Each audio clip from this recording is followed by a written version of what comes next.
بے شک وہ لوگ جنہوں نے مسلمان مردوں عورتوں کو اذیتیں دے کر آزمائش میں مبتلا کیا پھر اپنے اس عمل سے توبہ نہ کی تو ان کے لیے آخرت میں جہنم کا عذاب ہے اور ان کے لیے قبر میں بھی آگ کا عذاب ہے۔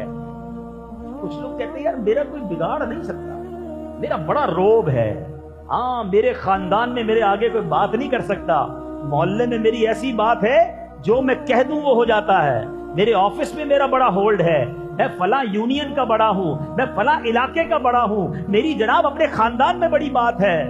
جب مرنے کے بعد اللہ کی بارگاہ میں جاؤ گے تو ان ظلموں کا کیا جواب دو گے، ان تکلیفوں کا کیا جواب دو گے، ان دل آزاریوں کا کیا جواب دو گے؟ بندہ کہتا ہے سامنے والا بس کچھ نہیں بگاڑ سکتا میرا کوئی۔ یاد رکھیے گا میٹھے اسلامی بھائی، اللہ کی لاٹھی کہتے ہیں نا بے آواز ہے، جب وہ حساب کرتا ہے تو بڑے بڑے سورماؤں کو ہم نے خاک پر لیٹے دیکھا، کبھی بڑا بول نہ بولنا، کبھی اترانا نہیں، کبھی تکبر نہ کرنا، لوگوں کے خیر خواہ بن جاؤ کہ لوگوں کی دعائیں تمہارے ساتھ ہوگی تو تمہارا بیڑا پار ہو جائے گا۔ زندگی کا ایک مقصد بنائیے اسلامی بھائیوں کہ میں نے لوگوں کی دعائیں لینی ہیں، لوگوں کی ہائے نہیں لینی۔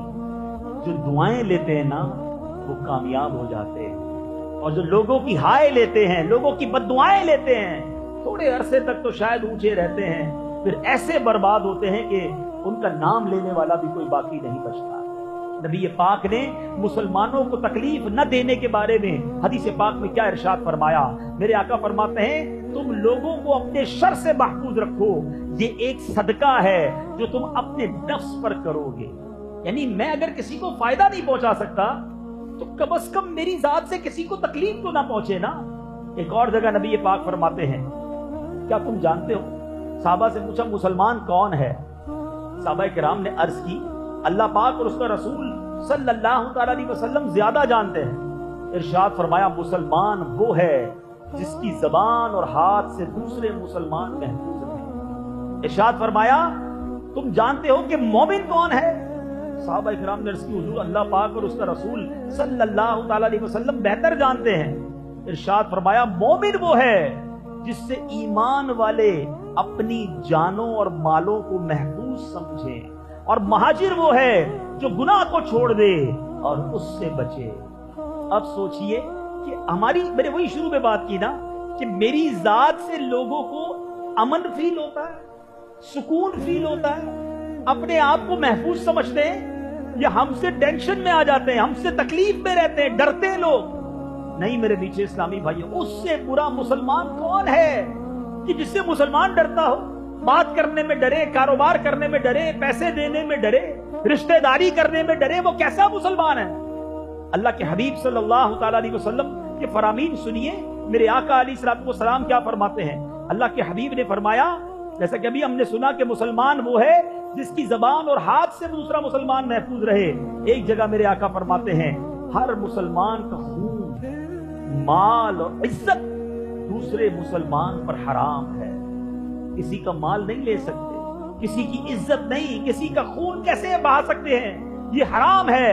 اور ایک اور جگہ اللہ کے حبیب فرماتے، اور یہ حدیث اللہ کرے آج یاد ہو جائے، مسئلہ حل ہو جانا ہے، یاد سمجھ لیں، بیان کا جس کو سینٹرل آئیڈیا کہیں نا، بہترین جو موڑ ہے، یہ بہترین حدیث ہے، اللہ کرے یاد ہو جائے، اور بڑی آسان حدیث ہے۔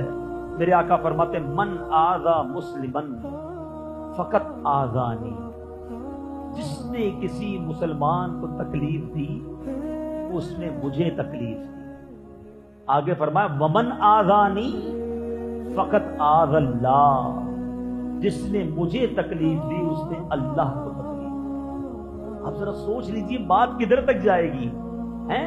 جو اپنے ملازم کو تکلیف دیتے ہیں، جو اپنی اولاد کو، اپنے رشتہ داروں کو، اپنے غریب پڑوسیوں کو اور عام مسلمانوں کو تکلیف دیتے، سوچئے آقا نے یہ نہیں فرمایا کہ جس نے اپنے کسی رشتہ دار کو تکلیف دی، کسی مسلمان کو تکلیف دی، آپ جانتے نہیں جانتے، تکلیف دینے کی اجازت نہیں ہے۔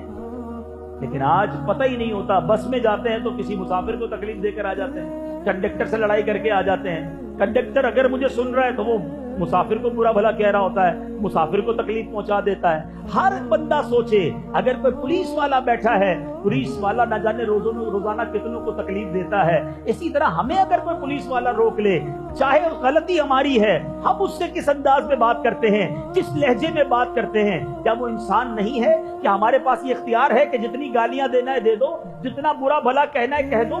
غور کرتے جائیں، دکاندار گاہک کو تکلیف دے رہا ہے، گاہک دکاندار کو تکلیف دے رہا ہے، استاد شاگرد کو ذلیل کرتا ہے، شاگرد استاد کے بارے میں برا بھلا کہہ رہا ہے۔ آج کسی کو یہ احساس ہی نہیں ہے کہ نہ جانے روزانہ میں کتنے مسلمانوں کو تکلیف دے رہا ہوں۔ دوبارہ حدیث دہراتا ہوں، من آذا مسلمن، جس نے کسی مسلمان کو تکلیف دی، میرے آقا فرماتے ہیں اس نے مجھے تکلیف دی، اور جس نے مجھے تکلیف دی اس نے اللہ کو تکلیف دی۔ کیسے جواب دیں گے؟ کدھر جائیں گے؟ ویسے ہی نیکیاں نہیں ہیں، ویسے ہی ثواب کرتے نہیں ہیں، ویسے ہی اعمال نہیں ہیں۔ اور اگر قیامت کے دن یہ سارے لوگ کھڑے ہو گئے کہ یا اللہ اس نے گالی دی تھی، اے اللہ اس نے ظلم کیا تھا، مولا اس نے مال دبایا تھا، اے اللہ اس نے مجھے سب کے سامنے ذلیل کیا تھا، اے رب اس نے میری زمین دبا لی، یہ مجھے سب کے سامنے ستاتا تھا، اس دن کیا کرو گے؟ آپ کو پتا ہے، صرف گھور کر دیکھنا، مارنا، گالی دینا، ڈانٹنا تو دور کی بات ہے، جو نظروں سے ستاتے ہیں، نظروں سے ڈراتے ہیں۔ سنو، اللہ کے حبیب فرماتے ہیں جو اپنے بھائی کی طرف ڈرانے والی نظروں سے گھورے، اللہ اسے قیامت کے دن ڈرائے گا۔ اے لوگوں کو ڈرانے والوں، اے روب جمانے والوں، اے ظلم کرنے والوں، بڑے خوش ہوتے ہو نا؟ میرے سامنے نگاہیں نہیں ملا سکتا کوئی، نیچی نگاہ کر دو۔ روب ایسا ہوتا ہے، اتنا تکبر ہوتا ہے، کچھ لوگوں میں کہتے ہیں نیچی نگاہ کر کے بات کرو۔ میرے سامنے دیکھ کیا رہے ہو؟ پتہ نہیں کون ہے تمہارے سامنے، مجھے پہچانتے نہیں میں کون ہوں، تمہارا بیڑا غرق کر کے رکھ دوں گا، تمہاری نسلوں کو تباہ کر کے رکھ دوں گا۔ یہ بول ادا کرتے وقت خوف نہیں آتا؟ یہ جملہ حدیث کا کتنا ڈرانے والا ہے کہ جو آج مسلمان کو نظروں سے ڈرائے گا، اللہ قیامت کے دن اسے ڈرائے گا۔ ارے جب رب ہی ناراض ہو گیا، اللہ نے قیامت کے دن بخشنے کے بجائے، معاف کرنے کے بجائے، رحمت کرنے کے بجائے اگر مجھے ڈرانا فرما دیا، ڈرانے کا حکم دے دیا، تو جائیں گے کدھر؟ اس کے سامنے کیسے کھڑے ہو سکو گے؟ نہیں میٹھے اسلامی بھائیوں، ہمارا کام ڈرانا نہیں ہے، ہمارا کام روب جھاڑنا نہیں ہے، ہمارا کام تکبر کرنا نہیں ہے۔ ہم اللہ کے عاجز بندے ہیں۔ اگر اللہ نے کوئی مقام دے دیا ہے، کوئی عزت دے دی ہے، کوئی شہرت دے دی ہے، تو اپنے بھائیوں کے ساتھ اچھا برتاؤ کرو، نرم ہو جاؤ، ان کی مدد کرو۔ کیوں ستاتے ہو لوگوں کو؟ کیوں ڈراتے ہو؟ آج جو والدین مجھے سن رہے ہیں، یاد رکھیے، والدین کو بھی اجازت نہیں ہے کہ اپنے بچوں کو خامہ خواہی ستائیں، سب کے سامنے ذلیل کریں۔ لمٹ ہوتی ہے ہر چیز کی۔ شوہر مجھے سن رہا ہے، آپ کے پاس کوئی اختیار نہیں کہ جب چاہیں بیوی کو ذلیل کریں، جب چاہیں بیوی کو برا بھلا کہیں، جب چاہیں اس کا دل توڑ دیں۔ آپ جاتے ہیں، وہ بیچاری کمرے میں تکیے پہ منہ رکھ کے روتی رہتی ہے، کرے کیا؟ بیوی ہو گئی ہے، شادی ہو گئی ہے، کدھر جائے؟ ظالم شوہر ہے، سہ رہی ہے۔ مگر ایک دن تو آئے گا نا جب اللہ کی بارگاہ میں پیش ہونا ہوگا۔ یہی بیوی کھڑی ہو گئی تو کیا منہ دکھاؤ گے؟ بچے ہی کھڑے ہو گئے اللہ کی بارگاہ میں کہ یا اللہ یہ باپ شراب پی کر روز آ کر ہمارے گھر میں گالیاں دیتا تھا، کدھر جاؤ گے؟ پڑوسی اگر کھڑے ہو گئے اللہ کی بارگاہ میں، کدھر جائیں گے؟ اگر بھائی بہن آ گئے کہ یا اللہ ہمارا بڑا بھائی تھا، والد کے انتقال کے بعد سارے مال پر قبضہ کر لیا، ہمیں کوئی حصہ نہیں دیا، ہم بڑے بھائی کے سامنے کچھ نہ بول سکے، اس دن ایک ایک پائی کا حساب دینا پڑے گا۔ یہی بھائی بہن اللہ کی بارگاہ میں کھڑے ہو گئے تو کیا جواب دو گے؟ یہی پڑوسی کھڑے ہو گئے تو کیا جواب دو گے؟ آپ کا ملازم، غریب ملازم جس کو پتا ہے کہ سیٹ کو کچھ بھی سامنے جواب دوں گا تو نوکری سے نکال دے گا، بیچارہ سر جھکا کے گالیاں بھی سنتا ہے، غلطی نہیں ہوتی پھر بھی تم اس پر غصہ کرتے ہو، چھوٹی سی غلطی ہوتی ہے پھر بھی برا بھلا کہتے ہو۔ وہ غریب آدمی ہے، اسے پتا ہے کچھ بھی کہوں گا کہ صاحب میری غلطی نہیں ہے، اور گالیاں دے گا، زیادہ بولوں گا تو تھپڑ مار دے گا، نوکری چھوڑ نہیں سکتا، چھوٹے چھوٹے بچے ہیں۔ ارے وہ غریب آج اکیلا ہے، مگر کل رب کی بارگاہ میں رب اس کے ساتھ ہوگا۔ اے اپنے ملازموں کو ڈانٹنے والوں، اے اپنے ملازموں پر ظلم کرنے والوں، قیامت کے دن میں دوبارہ یہ حدیث پڑھتا ہوں، اللہ کے حبیب فرماتے ہیں